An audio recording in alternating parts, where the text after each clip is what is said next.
Rich seemed to indicate that McManus is the kicker for this week. Is that where you're at? Yeah. Where did that decision come down to? Well, I think you look at the total body of work. I think you guys probably read into what I said a little bit too much in terms of I feel as though, and this is the way we're always going to approach it, every spot is a competition. So, Any concern with Golden? Or was that just kind of a rest day for his shoulder yesterday? no, I mean, it's just one of those deals that he's fighting to play, and we'll see how he's feeling today, whether or not he goes out there and practices. But yeah, it's just he's got to be able to handle everything that we're throwing at him.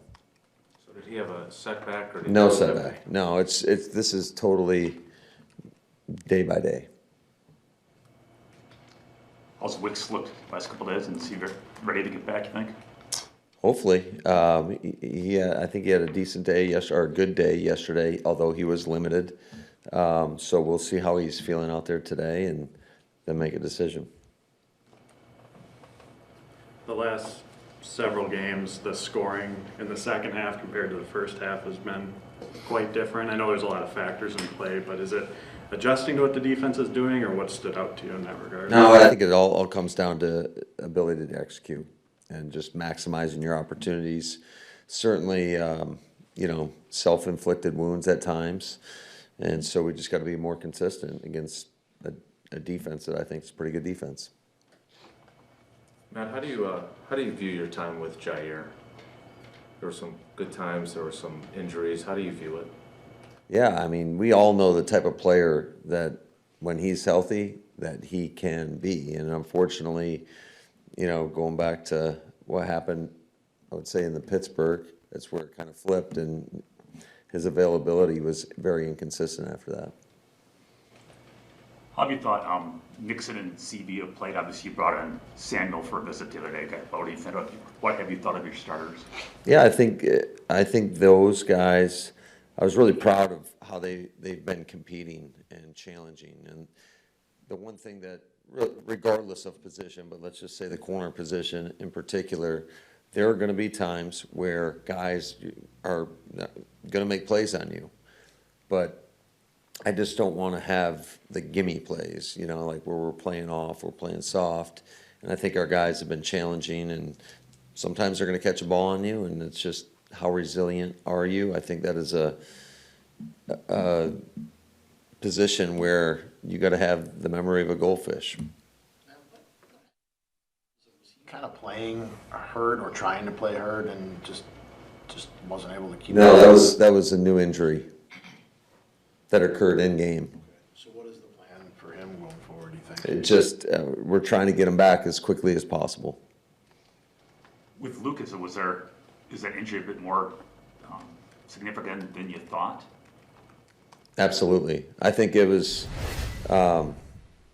it did not heal as quickly as we thought. I think injuries are always a tough deal. Sometimes they're a moving target. So I think that everyone's a little bit different. But the hope was that we'd have him back before this, and that hasn't been the case. But it's certainly not anything he's doing or not doing to try to get back.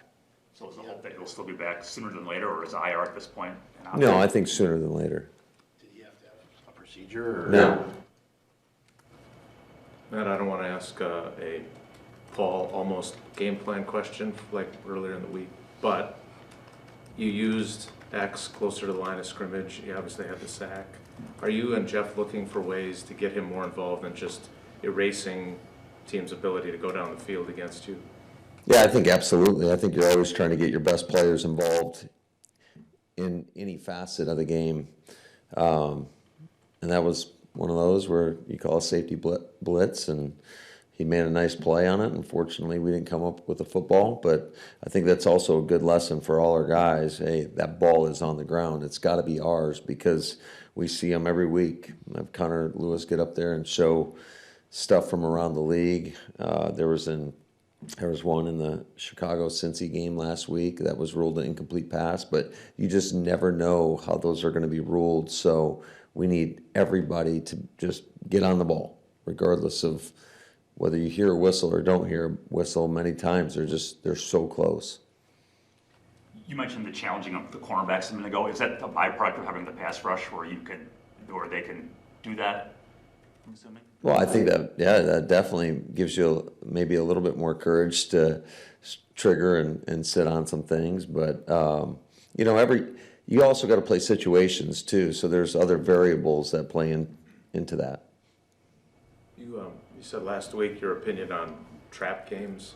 What about measuring stick games? Like, do you have a feel for where your team is right now in relation to what you think it's capable of? And is this a game where you can get a better idea of that, or is that nonsense? I mean, that's probably something for you guys. I'm not going to sit here and say that doesn't creep into people's minds. I'm sure that absolutely does. I'm telling you from my perspective as a coach, like I view all these games the same, and in regards to, I think every week is a measuring stick to see, can you go out there and perform at your best?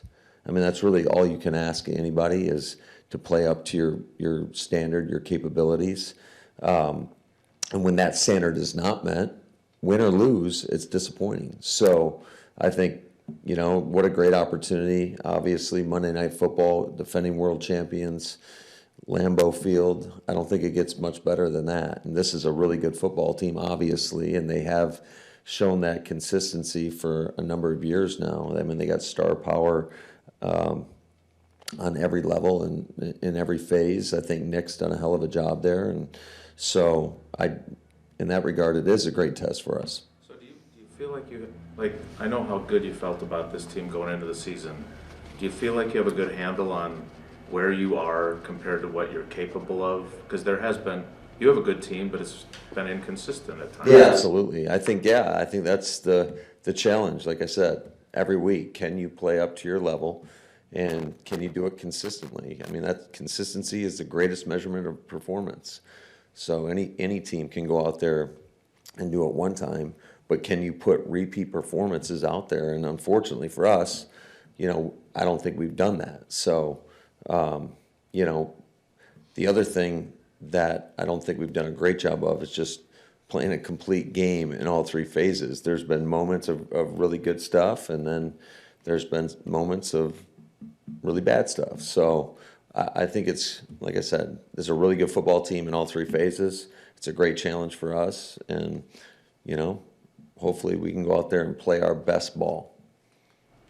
On offensive line, we've talked about this before, but if you're healthy, why do you rotate guards? I can think of 2 or 3 different reasons why, and how common is that in the league? Why are they, Mike? How about player development or competition, or keeping guys, like defensive line, keeping guys fresh? Yeah. What's the main reason you do that? All 3 of those. I mean, you knew the answer. You answered your own question. Well, I watch the games. Do you want to come Sure. work with us? Sure. All right. I like where your head's at, Mike. But it's not common, right? No, it's not. It's something that I do recall doing back when I first got in the league in Houston. We had a situation like that where we'd rotate guards, and I do think, you mentioned it, the D-line is a position typically where there is more rotation, and, you're always getting a fresh body thrown at you. So when you feel good about multiple people, of course you want to keep them playing, keep them engaged, keep them a part of everything, and keep developing them. So I think that's kind of where we're at. So something you saw in Houston. It is.